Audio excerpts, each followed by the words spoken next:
Buenos días, soy Jennifer García Carrizo y voy a presentar esta investigación titulada Long COVID, Participación Ciudadana y Ciencia Ciudadana en Comunicación, junto con Manuel Gertrudis Barrio desde la Universidad Rey Juan Carlos. Bien, en primer lugar, decir que esta investigación sobre el long COVID surge en un contexto en el que tras la crisis sanitaria del COVID-19, la falta de información dio lugar a una auténtica infodemia, en la que la desinformación provocó un caos informativo en detrimento de la salud pública. La pandemia de la COVID-19 facilitó además la difusión de información errónea, lo que requirió que las autoridades de la Unión Europea y los Estados miembros lanzaran campañas para contrarrestarla, como es el caso de la campaña conocida como COVID-19 Disinformation Monitoring Program.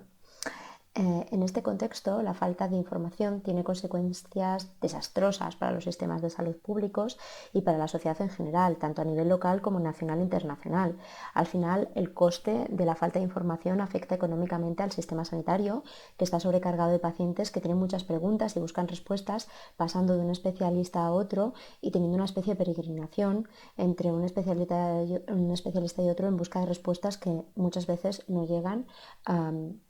por falta no de conocimiento científico, sino quizás de que el especialista reciba la información adecuada. En este contexto, esta investigación se destaca por su enfoque en la participación ciudadana y en la ciencia ciudadana, reconociendo la importancia de involucrar a la comunidad científica, los afectados por long COVID y los sanitarios en todas las etapas del proceso de investigación. Se han llevado a cabo una serie de entrevistas estructuradas siguiendo el modelo de comunicación de las 5 W de Laswell, el qué, quién, cuándo, dónde y por qué. Y en total han participado 42 personas afectadas por long COVID, 10 profesionales sanitarios y 11 especialistas en comunicación sanitaria. Este enfoque ha permitido una comprensión más compleja de las necesidades de información y de las perspectivas de los diversos grupos involucrados, y además estas entrevistas han revelado necesidades de información en los grupos involucrados, lo que ha conducido a la formulación de recomendaciones sobre cuándo, cómo, dónde y quién debería informar o debería dar información sobre el long COVID, siendo este el principal objetivo de esta investigación, es decir, determinar cómo, cuándo, dónde y quién debería informar sobre el long COVID a través de la participación ciudadana y la participación de los grupos involucrados. Es decir, que hemos llegado a los resultados que voy a presentar a continuación gracias a involucrar a esos grupos que se ven afectados, que entendemos que son, como no, pacientes por un lado, pero también los medios de comunicación que trabajan en este área, en comunicación y salud, y, como no, los propios sanitarios.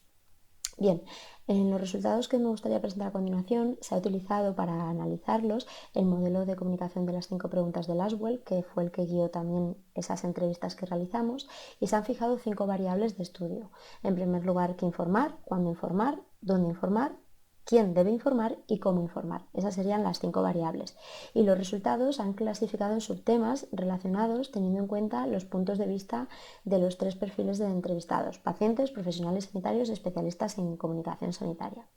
Sobre qué informar, los resultados obtenidos destacan 7 topics o 7 subcategorías sobre qué se debería informar, que tienen que ver con, se debería informar la investigación que se está realizando sobre el long COVID en la actualidad, los datos de contacto o el puesto de trabajo del personal sanitario especializado en long COVID, quiénes son esas personas, siempre, claro, de acuerdo con la Ley de Protección de Datos, evidentemente. Por otro lado, se debería informar de los síntomas y los tratamientos para curar o aliviar los efectos del long COVID. Hay que tener en cuenta que en lo relativo al long COVID existen más de 200 síntomas y la sintomología es muy amplia, y esto es algo que ha sido establecido por la OMS, por lo cual es un asunto complejo. Además, se debería informar sobre la existencia del long COVID como enfermedad y debería haber un reconocimiento institucional y sanitario de la misma. De hecho, uno de los problemas que se encuentran los pacientes y de las que también se hablan, sobre todo incluso desde el sistema sanitario, es el gaslighting, es decir, el que tanto pacientes como especialistas de la salud a los que se ha entrevistado hablan de que muchas veces se niega la enfermedad o que no hay un reconocimiento de la misma, ni a nivel social ni a nivel institucional, o incluso por alguno de sus compañeros que dicen que es una enfermedad psicosomática, ¿no? Que no es real, entre comillas, por así decirlo. Además, muchas de las personas entrevistadas hacían hincapié en que se debe informar de las consecuencias sociales, emocionales y laborales que el long COVID tiene en la vida de los afectados, y también de la presencia de la desinformación en plataformas digitales como las redes sociales, que muchas veces ahí se publican cosas que no son, como todos ustedes probablemente ya sepan, fiables. Finalmente, otra de las cosas reseñables o de las categorías que se ha encontrado en esta investigación es que se debería informar de las cuentas de pacientes y o profesionales sanitarios y sociedades científicas vinculadas a información sobre long COVID que informan adecuadamente sobre esta enfermedad. Sobre el cuándo informar, bueno, los resultados demuestran que no hay unos resultados concluyentes, es decir, cada uno de los entrevistados pues decía algunas cosas, otros no decían simplemente que se debería informar de manera continua o que no hay una fecha o un momento concreto del día en el que busquen información. Pero a pesar de eso, sí que muchas de las personas entrevistadas hacían hincapié en la importancia de, por ejemplo, el día de long COVID, ¿no? El Día Internacional de Reconocimiento del COVID persistente, que es el 15 de marzo, o en la importancia de informar cuando aparecen resultados de interés o cuando aparece información que no es correcta, es decir, que es más bien desinformación. Así que en este sentido, esas sí que son momentos o hitos en los que se entiende que se debería informar. Y además se nos recalcaba mucho en las entrevistas realizadas la importancia de que desde atención primaria se refiriera a las unidades de post-COVID. Hay que tener en cuenta en este sentido que actualmente muchas de estas unidades de post-COVID han sido cerradas, pero sí que es algo que se nos hacía mucho hincapié. Sobre dónde informar,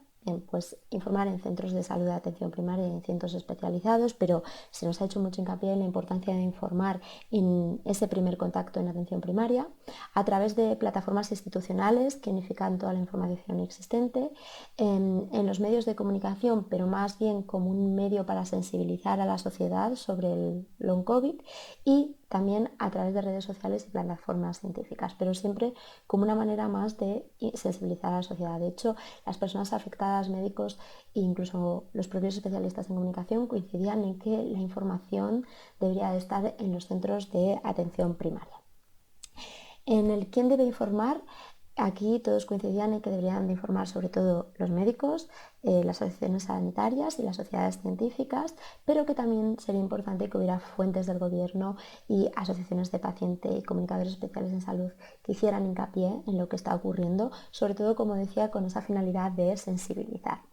Y en lo relativo al cómo informar, aquí nos incidirían los entrevistados en la idea de utilizar un enfoque multidisciplinario unificado en el que diferentes especialistas de la salud trabajen de la mano, fisioterapias,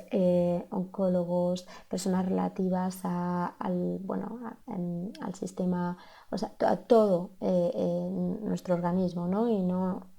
de manera específica, sino que había que trabajar de forma integral. Además, también nos hablaban de la importancia de abordar honestamente la información existente y que a veces sigue siendo cambiante, incluso años después, sobre el COVID persistente, y también la importancia de nombrar las fuentes y las referencias en la información que se proporciona y en los estudios que se toman como base para que el paciente pueda tomar diferentes decisiones. Bien, como conclusión, decir que todos estos resultados presentan o son de interés para poder continuar informando, haciendo una información veraz, una información pertinente sobre lo que es el long COVID, y también que se presentan como recomendaciones para que las instituciones pertinentes las puedan tener en cuenta. Además, estos resultados, y gracias al enfoque que tiene esta investigación en el que se involucran en el que se involucran tanto a pacientes como a la comunidad científica y médica vinculada al long COVID y a los medios de comunicación, son resultados que tienen una gran pertinencia y que además se vinculan a esta idea que tenemos de participación ciudadana y ciencia ciudadana para hacer que los resultados sean válidos y que sobre todo los hallazgos sean relevantes y se pueda promover una mayor transparencia y confianza y empoderamiento dentro de la comunidad. Al final, al involucrar a los ciudadanos y a aquellas personas involucradas en los procesos de investigación, se reconoce su capacidad para contribuir de manera significativa al avance del conocimiento y a la comprensión de la información existente en torno al long COVID, lo que a su vez fomenta una colaboración más estrecha entre investigadores sanitarios y la comunidad periodicidad científica y, como no, como venía diciendo, esa colaboración también interdisciplinar y multidisciplinar, ese enfoque holístico que se le debería de dar a la enfermedad y también a la comunicación que se hace sobre ella. Muchas gracias por su atención.